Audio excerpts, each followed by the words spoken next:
wakati kama huu, ili nikaweze kusimama, akaweze kunitumia kama chombo chake.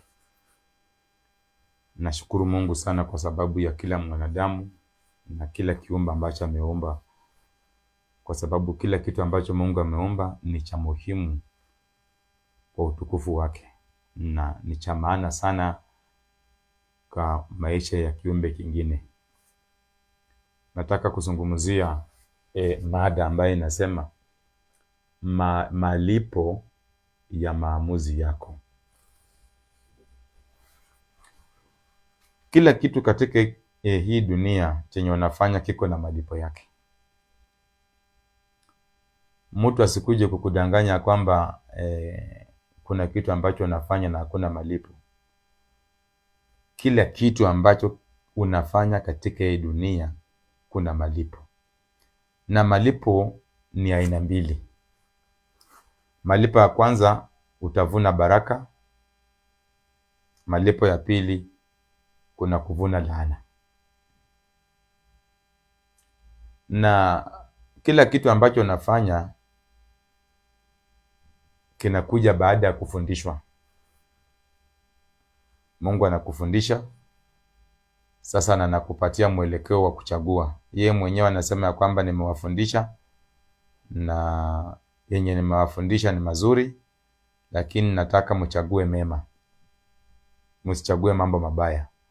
Maamuzi hayo yako juu yako. Yeye ameshakufundisha njia ndio hii, na amekwambia hii ndio njia sawa, lakini hapo kando kuna njia nyingine. So wewe ukiamua kwenda kufuata ile nyingine, hiyo ni maamuzi yako. Ukiamua kufuata hiyo yenye ameshakuchagulia, ameshakuonesha, hiyo ndio maamuzi bora. So ikinapofika wakati wa kuchagua, wewe mwenyewe ndio utachagua kulingana na vile ameshakufundisha. Ukiamua kuchagua ile ambayo unaona ndio itakufurahisha, kama ni ile ambayo Mungu amekuchagulia ni sawa. Ukiamua uende kinyume uchague nyingine, tena iko juu yako. Sasa chenye kinanishangaza hapa ya kwamba utalipwa kwa yale maamuzi ambayo utakuwa umechagua. Hiyo ndio kitu ambacho kinanifurahisha, ya kwamba utalipwa kwa yale maamuzi ambayo wewe mwenyewe utakuwa umeamua baada ya kufundishwa na kupewa mwelekeo ya maamuzi ambayo unafaa kuyachagua ama kuyatenda, lakini sasa maamuzi iko juu yako. Hiyo ni kitu ambacho kinanifurahisha hapa. Nimekwambia kwamba kila kitu ambacho unafanya katika hii dunia kitakupea malipo yake. Na nikakwambia malipo ni aidha uamue malipo ambayo yatakusaidia, ambayo ni baraka, ama we mwenyewe uamue kuchagua laana, kwa sababu iko juu yako. Na wakati Mungu anasema kwamba unapopanda kwa mwili utavuna mwili, anamaanisha nini? Wakati Mungu anasema kwamba chenye mnataka mtendewe mkuwe wa kwanza kutendea wengine, anamaanisha nini? Wakati Mungu anasema kwamba upandacho ndicho utakachovuna, anamaanisha nini? Hapa ndio mahali ambapo nataka tuelewane. Na anasema tu malipo yako ni kile ambacho umepanda ndio utavuna. Kama ulipanda mwili utavuna mwili. Kama ulipanda kwa roho utavuna roho. Anamaanisha nini? Chenye unataka utendewe ndio ukuwe wa kwanza wewe kutenda, anamaanisha nini?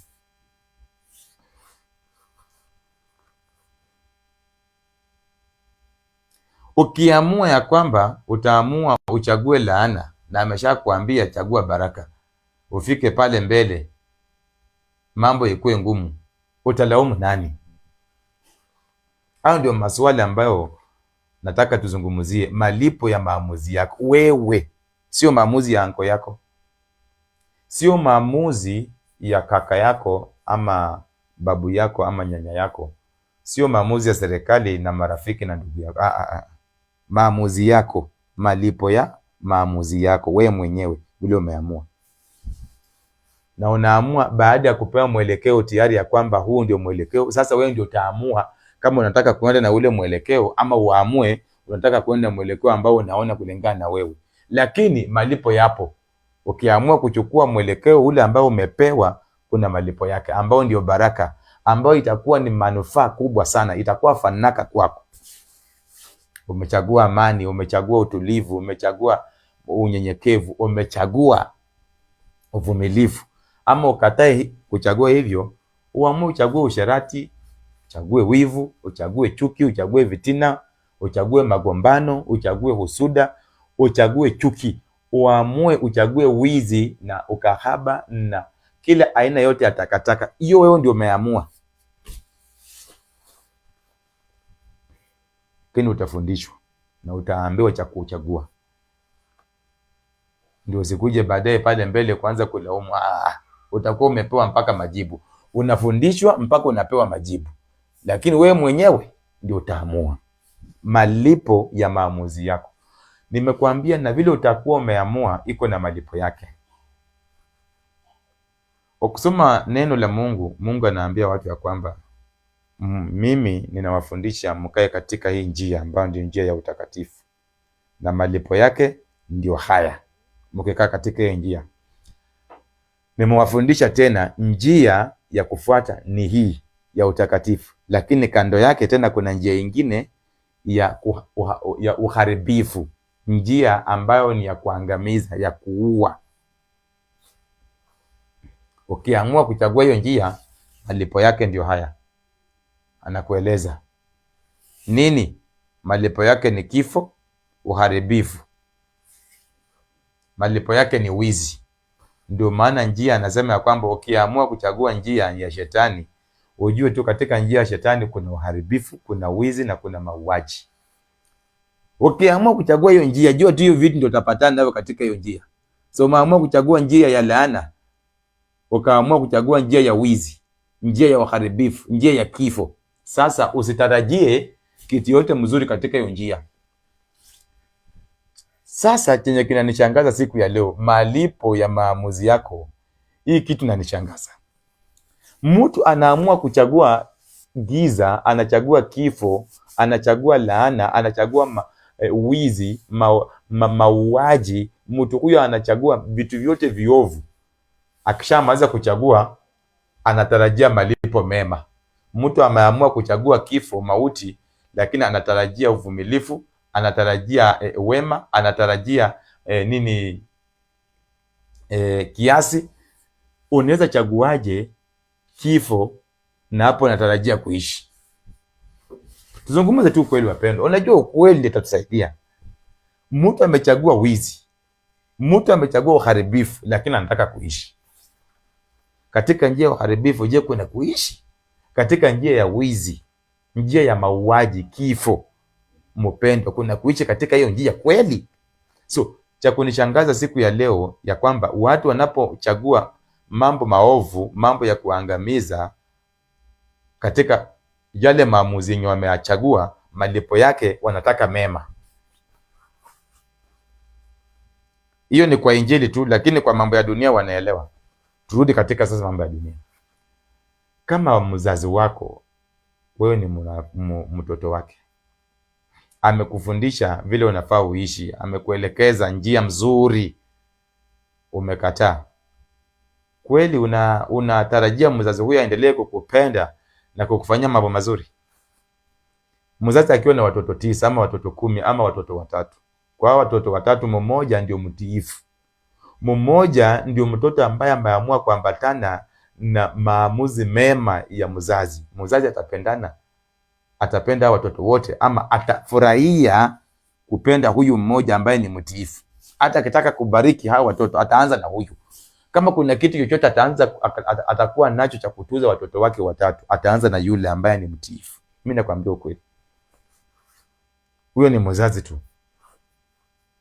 Hata kama wale wengine atawapenda, lakini yule moyo wake utaguza ni yule ambaye anafuata sheria zake ambazo ni za kimungu, yule ambaye amekubali kumsikia baba akisema kesho tuamuka asubuhi tuende kwa shamba kulima, mtoto yule anaamuka, anaenda kwa shamba, analima vizuri, anarudi. Lakini wewe wanakuambia amuka asubuhi, hauamuki, unaamuka kwanza kwenda kuharibu vitu. Unaiba pesa baba, unaenda unacheza huko. Unakuja saa 8 unakula chakula yenye imepikwa.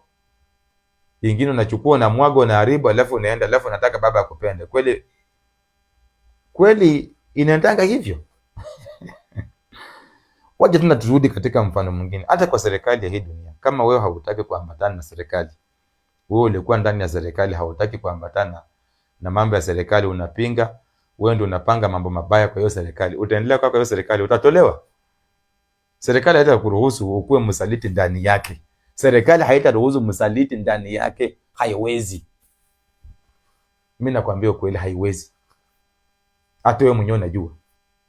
Hata tu chama, tuache serikali, chama yote ambao uko ndani, ipatikane kwamba haufuati sheria ya ile chama. Wewe utaka kwa hiyo chama kweli, mambo mazuri yatakufanyika kwa hiyo chama. Wakitaka watu wakutuza kwa hiyo chama, utatuzwa kweli, utatuzwa kweli. Wacha turudi katika shule tena. Katika shule, mwanafunzi yule ambaye anasumbua kwa shule, anaiba, anafanya mambo maajabu katika shule, anaharibu vitu, huyu mwanafunzi walimu watampenda kweli? Walimu wakitaka kutunza wanafunzi, watatunza huyu kweli kwa uharibifu, kwa wizi? Watamtunza kwa mauaji yenye anatenda kweli? Kuna mtu analipa kwa sababu ya wizi? Umeona mtu ambaye lipa kwa sababu ya usharati, kwa sababu ya kukunywa pombe na kulewa na kujiharia na kujikojolea? Huyu mtu alipwe. Kama ni kwa shule, walimu wamuita aseme huyu mtu tunamlipa kwa sababu ya kukunywa pombe, kuvuta bangi, kama ni kuvuta sigara, kama ni wizi, kama ni masengenyo, kama ni usharati. Umeona mtu ambaye tunzwa kwa sababu ya mambo kama hayo? Malipo yako itategemea maamuzi ambayo wewe mwenyewe umeamua. Ukiamua mambo mabaya, tegemea mambo yote mabaya. Usiwahi tegemea kwa kitu yote kizuri. Huo ndio ukweli. Mtu yote akiamua kutenda mambo mazuri, ategemee tu vitu yote vizuri vinavyoambatana na hayo mazuri ambaye ameamua. Hata kwa kanisa, wewe ukiamua tu kwa kanisa, kazi yako kwa kanisa ni uchochezi, kazi yako kwa kanisa ni wizi, kazi yako kwa kanisa ni magombano, ni vita, kazi yako kwa kanisa ni kuharibu. Watu wanapotengeneza vitu, wewe unakuja, watu sisi tunapofagia, wewe unakuja nyuma kuchafua. Usitarajie kitu kizuri kwa maisha yako. Hata kama wewe ni pastor, hata kama wewe ni mwinjilisti kama mimi, ati vitu vinapotengenezwa, wewe unakuja nyuma na kuharibu. Na kuambia hata ukitumia mistari aina gani, ngojea malipo yako. Yanaweza kuonekana saa hii, lakini yataonekana. Hakuna mtu aliyepanda ndengu akaenda kuvuna maharagwe. Hakuna mtu ambaye ako na mbuzi yake inaposhika mimba anajua itazaa nguruwe, inazaa tu ile mbuzi. Hakuna siku nyoka anapopata mimba anatarajia kuzaa ndovu ama kuzaa ngamia. Hakuna. Hata wewe unajua haiwezekani. Chenye ulipanda ndicho chenye unavuna. Lakini cha kunishangaza siku ya leo, watu wanapanda mambo ambayo ni mabaya, wanapanda kifo, wizi, uharibifu, laana, alafu wanaendea baraka, wanaendea mema, wanaendea wanaendea fanaka na faraja. Lakini yenye walipanda sio yenye wanataka kwenda kuvuna. Walipanda kingine na wanataka kwenda kuvuna kingine. Hawataki hata kuenda kuvuna kinye walipanda. Hiyo ndio kitu ambacho inanishangaza siku ya leo. Alafu baadaye wanaanza kulaumu watu, tumerogwa. Sasa wacha nikuulize, wewe kama ni mwanafunzi, uko kwa shule, mwalimu amefundisha vile unafaa kwa hiyo shule, umekataa. Kama ni uniform, unataka uniform yako, baadaye ukafukuzwa kwa hiyo shule, umetolewa kabisa, umekwambia uweze kaa kwa hiyo shule. Ukitoka hapo utaenda kusema nani amekoroga? Wewe kama ni mfanyakazi, haufuati sheria za kazi zenye ni za Mungu, ziko pale. Kama ni kukuja kwa kazi mapema, haukuji. Kama ni kwa kazi ni kuchochea watu, haufanyi kazi na bidii. Wewe kama ni kwa kazi ni kuiba vitu zenye ziko pale kwa kazi. Alafu nataka wewe wakati wanaita gwaride la kupromote watu, la kuinua watu, la kutuza watu kwa sababu ya kufanya vyema, wewe ndio nambari ya kwanza kusimama mbele ili ukaweze kulipwa. Utalipwa nini? Utalipwa nini kusema ukweli ndugu dada? Utalipwa nini? Hauwezi kutenda maovu na unatarajia mema. Hakuendangi hivyo. Mimi nakwambia ukweli, hakuendangi hivyo. Cha kunishangaza siku ya leo, watu wanapanda mambo maovu alafu wanaendea mema kuvuna. Haiwezekani. Nakwambia utakuwa umedanganywa. Wewe angalia tu hata tu kwa serikali hii. Wewe angalia mtu yote ambaye ako ndani ya serikali alafu anaanza kuchimba ile serikali, anaanza kusaliti ile serikali, niambie kama huyo mtu ataka kwa hiyo serikali.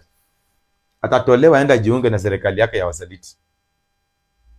Utaenda mahali wasaliti wenzako wapo. Lakini kwa kanisa siku ya leo neema inatosha. Kwa kanisa lakini kanisa ndio imekuwa sehemu ya kila aina yote ya takataka. Watu wakijifariji neema inatosha. Hawataki kusoma maandiko ambayo yanaambatana na Mungu.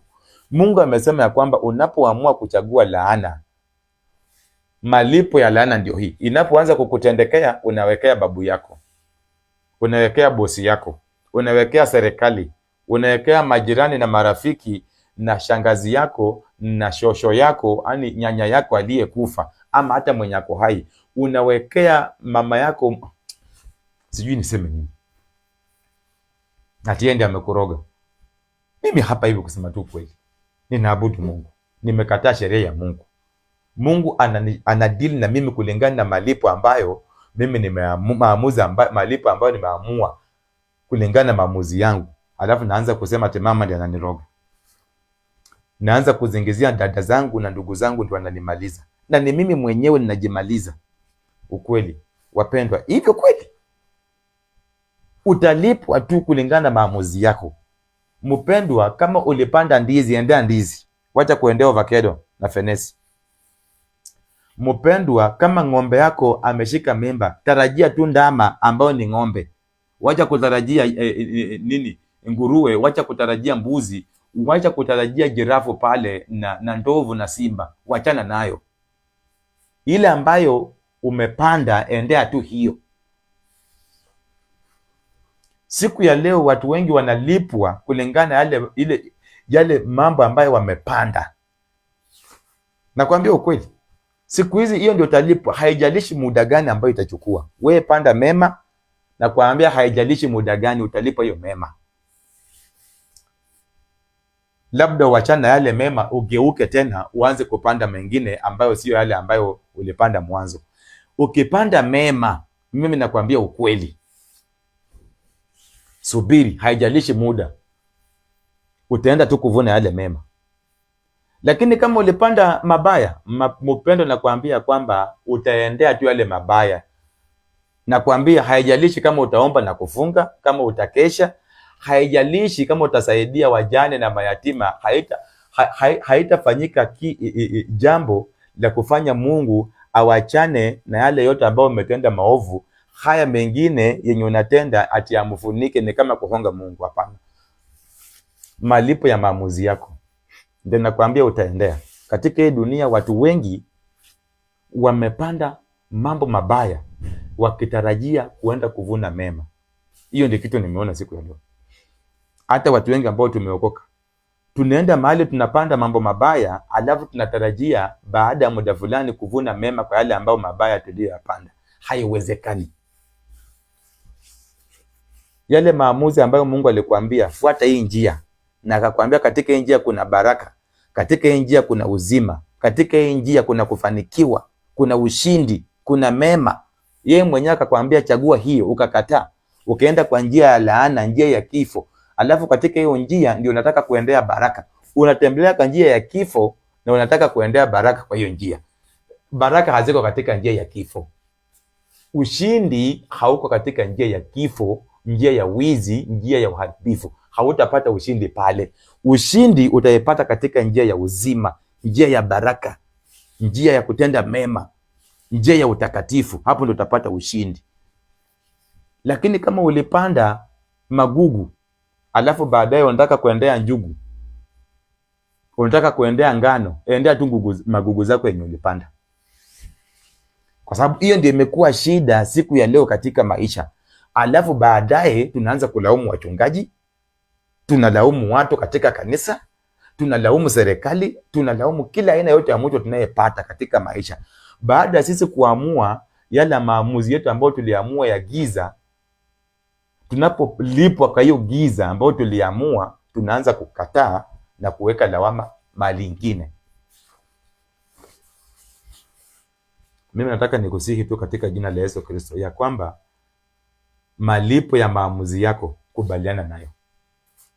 Kama Mungu mwenyewe amesema ya kwamba siku ya leo nimewaamulia mchague baraka, lakini Mungu anasema ya kwamba maamuzi yako juu yenu. Mkiamua kuchagua baraka ni sawa, lakini mkiona ya kwamba pia mtachagua laana, iko juu yenu. Lakini malipo ya maamuzi yenu msikatae, na msiendee kitu kingine tofauti na kile ambacho mlipanda. Msiende. Mungu ndiye anasema hivyo. Hiyo ndio imekuwa tatizo kubwa katika Injili, wapendwa. Watu wengi katika Injili tumepanda vitu viovu, na hiyo vitu viovu vinapoanza kutukula, tunaanza kusema hili kanisa mchungaji haombe na kufunga, mchungaji wa hii kanisa ameanguka, mchungaji wa hii kanisa ni mtu ambaye ako na ubaguzi. Tunaanza kulaumu wachungaji, hasa sisi watu ambao tuliokoka. Wakati yale maamuzi yetu ambayo tumeamua, tukianza kulipa kwa yale maamuzi, tunaanza kurusha mpira kwa wale watu ambao wanatuongoza. Hao ndio wamefanya sisi tukakosa kushinda. Hao ndio wamefanya sisi tukafika mahali ambapo tumefika katika maamuzi mabaya ambao ni ukora. Mimi nakwambia ukweli, katika hii maisha, hata katika hii serikali ya hii dunia, serikali huwezi kuenda kukushika kama unatenda mema. Hapa itakuwa pia serikali hiyo imegeuka, imeamua kutenda mambo ya ufisadi. Lakini hata Biblia yenyewe inasema katika Warumi ya kwamba msiogope serikali kama unatenda mema. Wacha kuogopa polisi, wacha kuogopa wanajeshi. Ukiona ulikuwa mahali umekaa, polisi anakuja unatoroka. Huenda uko na pombe hapo, uko na madawa za kulevya, uko na bangi, uko na vitu ambavyo serikali haitaki, ndio maana unakimbia. Lakini kama kweli umetulia, unakunywa soda yako, unahubiri Injili, askari anakuja kushika wapi? Lakini kama unavuta bangi pale, madawa za kulevya ndio unatumia pale, unaua watu, alafu unataka serikali ikuache uendelee kufanya hayo maovu. Wewe ndio daktari, kazi yako ni kutoa mimba kweli, na hiyo ndio kazi ambayo serikali ilikutuma uende usomee udaktari wa kuja kutoa watu mimba. Ikikupata kweli itakulipa, serikali itakutuza kwa kutoa watu kwa kutoa mimba, utalipwa. We jambazi, we gaidi, Al-Shababu, kweli wanajeshi wakikupata watakulipa wewe Al-Shababu kwa sababu ya kuwa watu, utalipwa kwa hilo kweli. Utalipwa kwa ile maamuzi, kwa kile kitu ambacho umepanda, kwa kile kitu ambacho umejenga. Mimi nakwambia ukweli. Lakini watu siku ya leo, nataka kumalizia ujumbe wangu, wamekataa malipo ya maamuzi yao, wakaweka shida zote kwa watu wengine. Hawako tayari kukubali malipo ya maamuzi, yaani vile vitu waliamua. Wakati wanaanza kulipwa kwa zile vitu, wanarusha lawama, wanakataa yale malipo kwa yale mambo ambayo walitenda. Kama waliua, inapofika pia wauawe, wanaruka. Hawako tayari kwa malipo ya mauaji katika maisha yao. Na wakati walipanda mauaji, wanatoka hapo wanaendea uzima. Unaona mahali shida iko katika hii dunia. Na hii ndio shida imekula serikali, imekula kanisa, imekula institution zote dunia mzima. Hata vikundi, mahali penye vikundi ziko. Hii ndio shida. Mtu ako katika kikundi, anapingana na kikundi, na anataka kikundi hiko kiendelee kumpenda, kikundi kile kiendelee kumuunga mkono, kikimfariji kwa upumbavu wenye anafanya. Anapowekwa nje anaanza kubweka, hii kikundi sio mzuri, watu wa hii kikundi, kuna ukabila, sijui kuna ubaguzi wa nini, na chenye amefanya ni kibaya. Mungu mwenyewe anasema ya kwamba kuna malipo ya uasi, kuna malipo ya kuchagua uharibifu, kuna malipo hayo ya kuchagua mema, ya kuendea baraka, kuna malipo ya kukuwa mtu mtiifu wa kufuata sheria ya Mungu. Utalipwa vizuri sana. Lakini ukikataa ujichagulie mambo yako, inapofika wakati wa kulipwa unakataa maamuzi, malipo ya maamuzi yako. Unaanza kupingana, unawekea anti yako ati ndiye amekuroga, na wewe mwenyewe ulichagua hiyo. Ulienda kwa shule ukakataa kusoma, ukaanza kuuza bangi, ukafukuzwa kwa hiyo shule. Ukaenda baadaye ukaanguka mtihani hata haukumaliza shule. Alafu unaanza kulaumu babu yako, unalaumu anti yako, unalaumu sijui majirani na marafiki ndio walikufanya haukumaliza shule, walikuroga. Wao ndio walikuambia uende uuze bangi. Siku ya leo hata mtu anatoka katika ndoa, anawacha ndoa vizuri, anaenda kuamua ataenda afanye kazi. Mtu umeoleka, alafu unawacha ndoa yako, unaenda Saudi Arabia, unaenda Qatar, unaenda sijui Amerika, na wewe uko katika ndoa. We ni mke. Unasema unaamua umependa kazi kuliko ndoa yako. Sasa umeamua kazi. Wakati unaanza kulipwa kwa ile maamuzi yako uliamua, unaanza kulipwa ukimwi, unalipwa kisonono, alafu unaanza kuletea anti yako, unaanza kuletea babu yako, unaanza kuletea nyanya yako ati ndiye amekuroga. Nyanya yako kupatia kisonono, we mwenyewe ni maamuzi yako. Ulitoka katika ndoa ukaingia kwa usherati na uzinzi. Malipo ya usherati na uzinzi ni ukimwi, ni kaswende, ni kisonono. Inapokupata kubalana na hiyo malipo, usianze kuwekea watu wengine hatu wamekuroga. Namaliza ujumbe wangu hivi. Tafadhali, mimi kama mtumishi wa Mungu mwinjilisti, ninakusihi chagua mema. Ninakusihi chagua uzima. Ninakusihi chagua baraka. Hivyo ndivyo vile Mungu alisema kuanzia siku ya leo. Mimi kama Mungu nimeweka mambo mawili mbele yenu. Chagueni kifo ama chagueni uzima.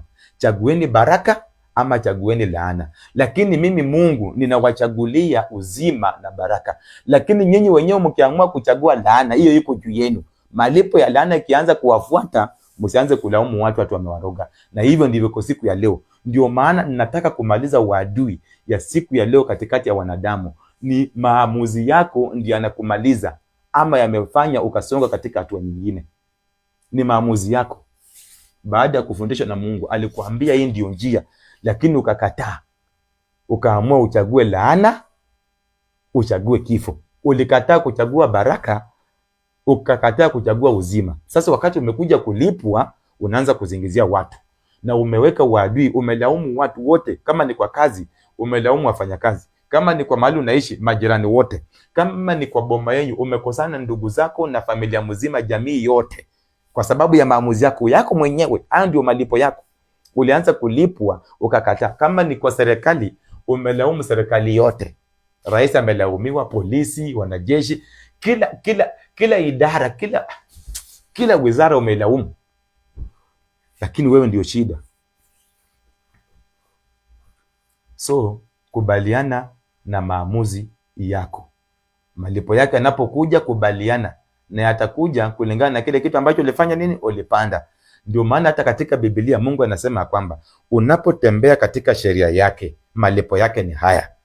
Mtu anapokuwa mtiifu, malipo ya kuwa utiifu ndio haya. Mtu anapokuwa mjeuri, mtu anapokuwa muasi, mtu anapokataa sheria za Mungu na kutaka kufuata mambo yake, malipo yake Mungu amesema kwamba ndio haya. Na Mungu anapoanza kufanya yale malipo kwako, usianze kulaumu. Kama ulipanda mambo mazuri, unapoanza kupata mambo mazuri, watu wasianze kusema kwamba umejiunga na shetani. Watu wasianze kusema kwamba sijui umehongana. Ni malipo yako kwa sababu ya maamuzi yako mazuri. Wakati unaanza kulipwa mateso, unaanza kulipwa kiburi chako, unalipwa kwa kiburi chako, unalipwa kwa wizi wako, unalipwa kwa ukabila wako, unalipwa kwa ubaguzi wako, usianze kulaumu watu. Ni maamuzi yako ambayo ulijichagulia. So kila kitu katika hii dunia kinategemea maamuzi yako. Na kila maamuzi na malipo yake. Na malipo ni mbili, nimekwambia. Kuna malipo ya baraka na kuna malipo ya laana. Hiyo ndio malipo ambayo tuko nayo siku ya leo. So, mnapomaliza, hebu angalia yale mambo ambayo unapitia, malipo yake ilitokana na maamuzi yako. Sasa swali ni maamuzi gani uliochagua? Ni maamuzi gani uliokubaliana nayo? Hayo maamuzi ndio mshahara yenye unapata leo. Kama uliamua maamuzi mazuri, malipo ambayo unapata yanategemea maamuzi ambayo uliamua. Kama unapata mshahara mbaya, ni yale maamuzi ambayo uliamua, sio mtu. tutoe mambo ya kwamba mtu amekuroga. Kuanzia leo sitaki kusikia mtu anasema ya kwamba mtu amekuroga. Wewe mwenyewe ndio unajiroga, wewe mwenyewe ndio unajilaani. So usiweke lawama ya uchawi, lawama ya laana kwa mtu mwingine, ni wewe tu. Kila kitu katika maisha kinategemea wewe. So kuanzia siku ya leo sitaki kusikia injili ya kwamba fulani ndiye amekuroga. Wewe mwenyewe kaa chini ujiangalie, kama umeamua kutenda mema, nani mwenye Mungu ataruhusu akuja akuroge? Na kama Mungu ataruhusu hiyo mchawi, ni Mungu ameruhusu kwa utukufu wake. Lakini si ya kwamba tumchawi tu anaweza amuka na akuroge na afunge kila mipangilio zote za Mungu kwa maisha yako. Haiwezekani. Yote inategemea na wewe mwenyewe. So wale ambao mnaendelea kufuatilia ujumbe, tuko na channel kwa YouTube, ujumbe huu unawekwa. Ukienda YouTube utapata ujumbe huu katika mtandao wa Believe and Obey the Only True God. Ukienda Facebook mahali ambapo niko hapa live, unaenda katika channel ya Believe Obey. Ukienda TikTok utapata ujumbe huu katika channel ya Believe and Obey Jesus Only. Wale ambao mmepata ujumbe, unapopata ujumbe na unakusaidia, usiuweke, peana kwa mwingine ujumbe ule ukamsaidie, ili utukufu wa Mungu kaendelee kuonekana na injili kaendelee kuhubiriwa. Na kila mmoja namuombea baraka. Mimi kazi yangu ni kukuombea baraka, ninakuombea ushindi. Mimi kazi yangu ni kukuombea uzima, ninakuombea uhai, ninakuomba uchague mambo ambayo ni mazuri, chagua utakatifu, chagua mema, chagua uvumilivu, chagua subira, chagua kukaa katika haki, chagua kukaa katika utakatifu. Hayo ndio maamuzi mimi ninakuomba uchague. Siwezi nikataka uchague kifo, siwezi nikataka uchague wizi, uivu, chuki, hasira, magombano, ukabila. Siwezi kutaka uchague mambo mabaya, lakini ninakutakia mema. Mkawe na wakati mwema, na injili hii itaendelea kuhubiriwa duniani kote. Mungu awatende mema. Amen.